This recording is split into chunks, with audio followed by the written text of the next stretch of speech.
جميعا ولا تفرقوا صدق الله المولان العظيم আমাদের সুধী সমাজ এবং রাজ্যের থেকে অনেক প্রশ্ন আসছে। আজকে আমি সর্বপ্রথম ধন্যবাদ জ্ঞাপন করি সুশাসনের জন্য নাগরিক কর্তৃক আয়োজিত আজকের এই জনগণের মুখোমুখি অনুষ্ঠান। এই অনুষ্ঠানে আয়োজকদেরকে আমি অত্যন্ত ধন্যবাদ জ্ঞাপন করি। কিন্তু কেমন যেন আয়োজনটা একটা বৈষম্য, আমাদেরকে বলা হয়েছিল যে পুলিশ সুপার মহোদয় থাকবেন এবং সমস্ত প্রার্থীরা থাকবেন।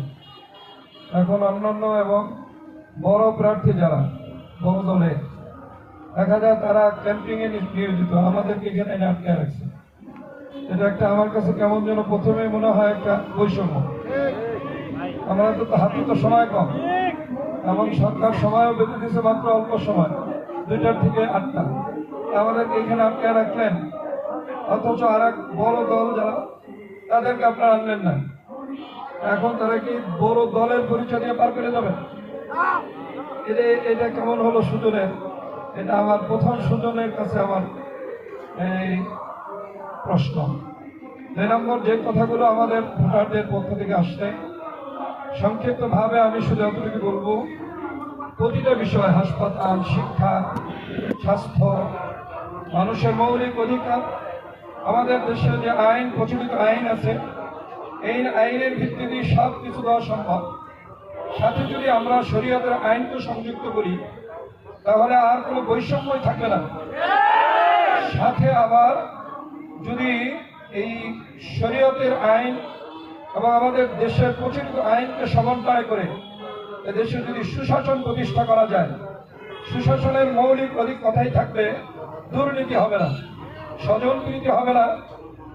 যদি এই দুর্নীতি আর স্বজনপ্রীতিকে বন্ধ করা যায় তাহলে আমি আশা রাখি এদেশের 90% অপরাধ কমে যাবে।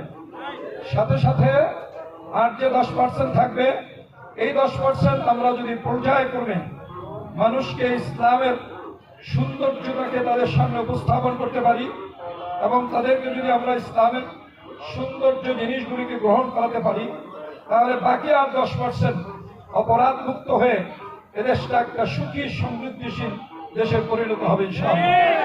আমার দল ইসলামী আন্দোলন বাংলাদেশ যদি ক্ষমতায় যেতে পারে, ইনশাআল্লাহ আমরা এদেশে এই সুশাসনের জন্য নাগরিক, আমরা ইনশাআল্লাহ সুশাসন প্রতিষ্ঠা করার জন্যই কাজ করবো ইনশাআল্লাহ।